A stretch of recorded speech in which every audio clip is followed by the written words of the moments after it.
Sanju classes. प्रिय मित्रों, आप लोगों का संजू मैथमेटिक्स क्लासेस में स्वागत है।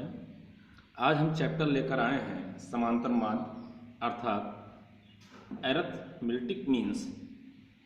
तो ये एरिथमेटिक मीन्स क्या होता है, ध्यान से आप लोग सुनिए और समझिए। सबसे पहले समांतर माध्य के विषय में कुछ मनोवैज्ञानिकों ने अपना कथन दिया था, उनको ध्यान से सुन लिया जाए। जैसे डॉक्टर A.L. वावले ने कहा था, सांख्यिकी वास्तव में माध्यों का विज्ञान है। जबकि C.T. क्लार्क ने और L.L. सेगले ने कहा था कि माध्य संपूर्ण संख्याओं के समूह का वितरण प्रस्तुत करने के लिए मात्र संख्या प्राप्त करने का प्रयास है। जबकि जी इडने वैल्यू ने कहा था, किसी बारंबारता वितरण की अवस्थित या स्थिति के माप माध्य कहलाते हैं।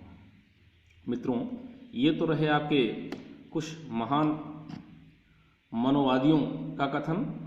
और एरिथमेटिक मीन्स अर्थात समांतर माध्य की परिभाषा क्या होती है, ध्यान से सुनिए।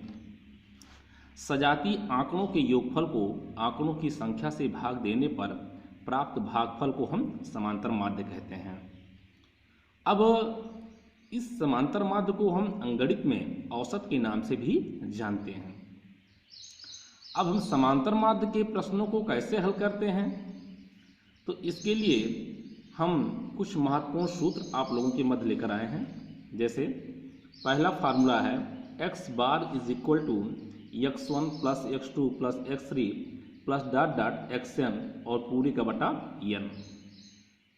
मित्रों, यहाँ पर जो x1, x2, x3 और xn ये क्या है, ये हमारे पद हैं, और जो ये हमारा n है, ये यहाँ पर क्या है, पदों की संख्या है।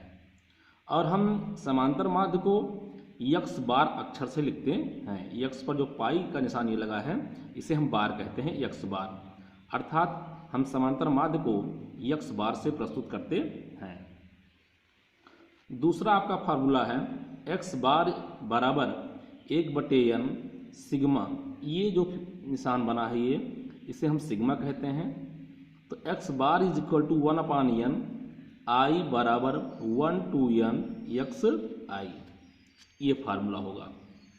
और तीसरा फार्मूला आपका होता है समांतर माध्य बराबर पदों का योगफल बटे पदों की संख्या। अब मित्रों, हम समांतर माध्य को कैसे हल करते हैं, इसकी कौन कौन सी विधियां हैं। तो सबसे पहले हम चैप्टर फर्स्ट में हम चर्चा करेंगे कि जब हमारे आंकड़े जो है सारणीबद्ध न हों, अर्थात अवर्गीकृत आंकड़ों में हों, तो इसके लिए हम कैसे समांतर माध्य ज्ञात करते हैं। इनको हल करने के लिए हम कुछ महत्वपूर्ण प्रश्नों का अभ्यास आप लोगों के मध्य लेकर आए हैं। तो आज हम चैप्टर फर्स्ट में हम अवर्गीकृत आंकड़ों का समांतर माध्य ज्ञात करेंगे।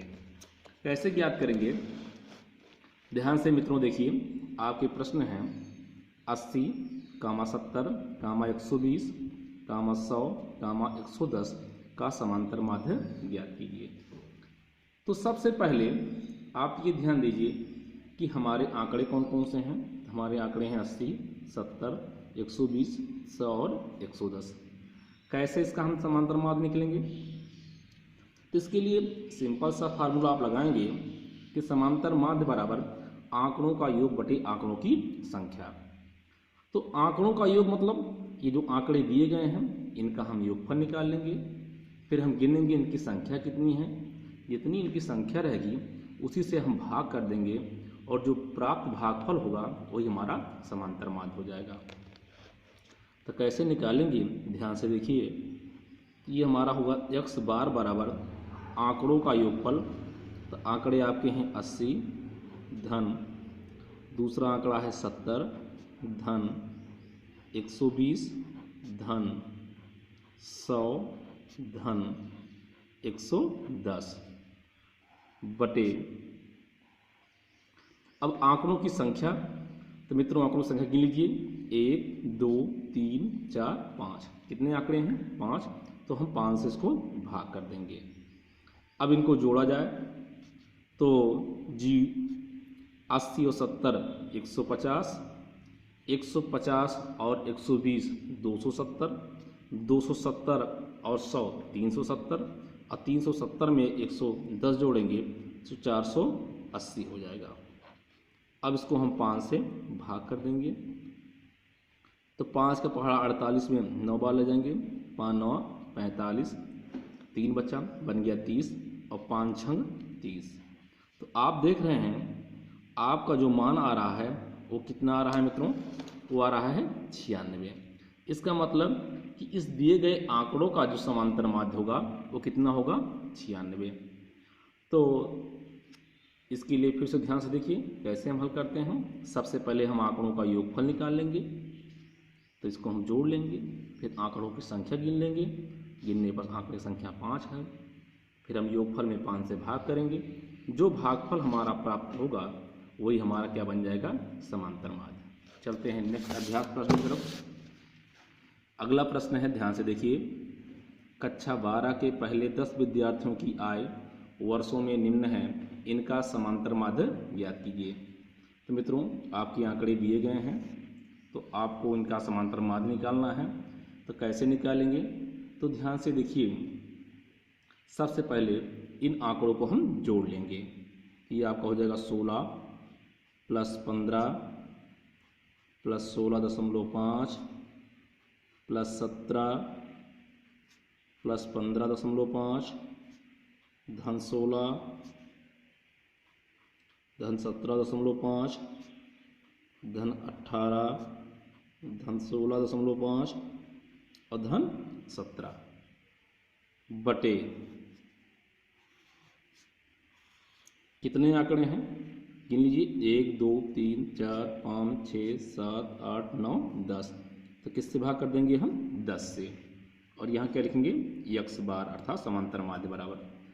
मित्रों जब इनका योगफल करेंगे, इनको सबको जोड़ेंगे, तो इनका योगफल आएगा 165 आएगा। अब इसको हम 10 से भाग करेंगे। 10 से भाग देने पर हमें क्या प्राप्त होगा? हमें प्राप्त होगा 16.5। तो जो 16.5 प्राप्त हो रहा है यही हमारा क्या हो जाएगा? यही हमारा समांतर माध्य हो जाएगा। और ये आंकड़ा किस में दिया गया था? वर्षों में, इसलिए हमारा ये समांतर माध्य किस में आएगा? वर्ष में आएगा। ये बहुत ही महत्वपूर्ण प्रश्न है। अगला प्रश्न है, ये थोड़ा सा परिवर्तित प्रश्न है। 12, 18, x, 15 और 16 का समांतर माध्य 14 हो तो x का मान ज्ञात कीजिए। मित्रों यहाँ से ध्यान से देखा जाए तो यहाँ इस प्रश्न में माध्य दिया गया है और हमें x का मान निकालना है। तो इसके लिए आप फार्मूला क्या लगाएंगे? फार्मूला आप यही लगाएंगे, x बार बराबर सिग्मा x अपान n। अब यहाँ पर क्या हो जाएगा मित्रों? सिग्मा x का मतलब हुआ इन पदों का योगफल। तो पद हमारे कौन कौन से हैं? 16 हैं, 18 हैं, x हैं, 15 हैं और 16 हैं। और x बार अर्थात समांतर माध्य का मान कितना है? 14 है। तो हम x बार के स्थान पर क्या रखेंगे? 14 रखेंगे। ध्यान से देखिए मित्रों, बराबर सिग्मा x मतलब इन पदों को हम जोड़ेंगे, तो 12 धन 18 धन x धन 15 और धन 16 और बटे n। तो कितने पद हैं? 1 2 3 4 और 5। हम यहाँ क्या कर देंगे? बटा 5। अब मित्रों क्या करेंगे? 14 इसका बटा कितना मान लेंगे? हम 1 मान लेंगे और इनका योगफल क्या करेंगे? तो 12 और 18 30 और 30 15 45 और 45 16 61। 61 हो जाएगा और प्लस x बटे 5। अब हम क्या करेंगे? अब इसको हल करने के लिए हम तिर्यक गुणा करेंगे।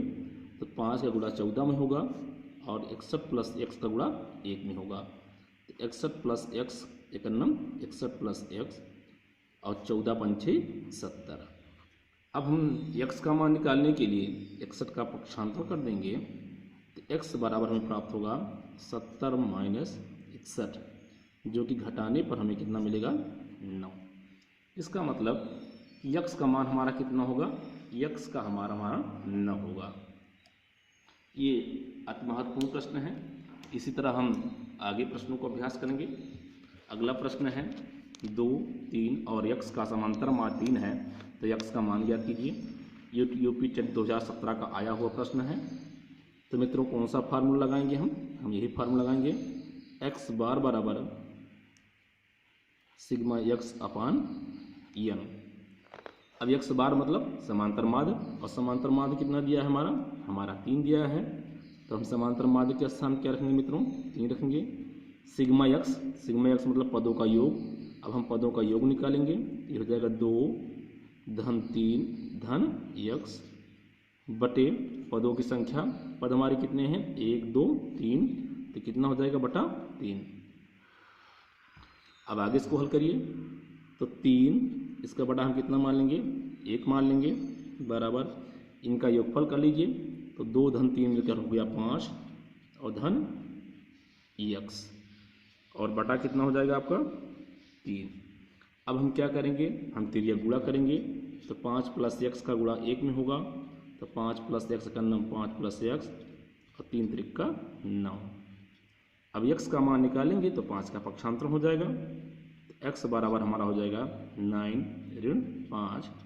तो x हमारा क्या प्राप्त होगा, 9 से 5 घटाइए आप तो 4। इसका मतलब कि हमारा x का मान कितना होगा, x का मान हमारा 4 होगा। अगला प्रश्न है बहुत ही महत्वपूर्ण प्रश्न है, 1 से 20 तक सम संख्याओं का समांतर माध्य ज्ञात कीजिए। मित्रों सम संख्याएं क्या होती हैं, सम संख्याएं वो संख्याएं होती हैं जो 2 से पूर्णतया विभाजित हो जाएं, तो उन्हें हम सम संख्या कहेंगे। तो इसकी समांतर माध्य ज्ञात करने के लिए सबसे पहले हम क्या करेंगे, 1 से 20 तक सम संख्याएं निकालेंगे। तो 1 से 20 तक सम संख्याएं हमारी कौन कौन सी होंगी, तो ऐसी संख्या ढूंढिए 1 से 20 के अंतर्गत कि जो 2 से कट जाएं। ये संख्या हमारी क्या हो जाएंगी, 2 हो जाएगी, 4 हो जाएंगे, 6 हो जाएंगे, 8 हो जाएंगे, 10 हो जाएंगे, 12 हो जाएंगे, 14 होगा, 16 होगा, 18 होगा और 20 होगा। आप जो संख्याएं लेंगे 1 से 20 के अंतर्गत ही लेंगे, इससे ऊपर नहीं लेंगे। ये जितनी भी संख्याएं हैं ये 1 से 20 तक सम संख्याएं हैं। अब हमें क्या करना है, हमें समांतर माध्य निकालना है। तो हम फार्मूला क्या लगाएंगे, x बार बराबर सिग्मा x अपान n। अब आप यहाँ देखिए सिग्मा x का मतलब हुआ ये जो आंकड़े आपने प्राप्त किया है, हम इनका योग निकालेंगे। ये हो जाएगा 2 plus 4 plus 6 plus 8 plus 10 plus 12 plus 14 plus 16 plus 18 और प्लस 20, और हम इसका बटा करेंगे तो कितनी संख्या है गिन लीजिए 1 2 3 4 5 6 7 8 9 10, तो कितना हो जाएगा बटे 10। अब इनका योगफल ज्ञात कर लिया जाए तो 4 2 6 6 6 12 12 8 20 20 10 30 30 में 12 जोड़ेंगे तो 42 42 में 14 जोड़ेंगे तो 56 56 16 72 72 18 90 और 90 20 110। इनका योगफल कितना आएगा 110 और बटे कितना है आपका 10। अब हम क्या करेंगे 10 से 110 को काटेंगे कितनी बार पढ़ा जाएगा 11 बार। तो हमारा जो समांतर माध्य है मित्रों वो कितना आ जाएगा 11। इसका मतलब कि 1 से 20 तक सम संख्याओं का जो समांतर माध्य होता है वो कितना होता है 11। तो मित्रों ये रहे आप लोगों का ऐसे प्रश्न जो अवर्गीकृत आंकड़ों से संबंधित हैं। तो हम आपको आज हल कराए हैं अवर्गीकृत आंकड़ों से समांतर माध्य ज्ञात करना। अब हम नेक्स्ट वीडियो में आप लोगों के लिए वर्गीकृत आंकड़ों से समांतर माध्य ज्ञात करने की विधि को लेकर आएंगे, और ये अभी तो आपके लिए मैंने हल्के प्रश्न बनवाए हैं। आगे हम धीरे धीरे जटिलता की ओर बढ़ेंगे और आप लोगों को हम इस चैप्टर के सारे प्रश्नों को हल कराएंगे और ये प्रश्न आप लोगों के लिए कॉम्पिटिटिव हैं, कंपटीशन में पूछे जाने वाले प्रश्न हैं। तो मित्रों, इसी शुभकामना के साथ आपका दिन मंगलमय हो। धन्यवाद।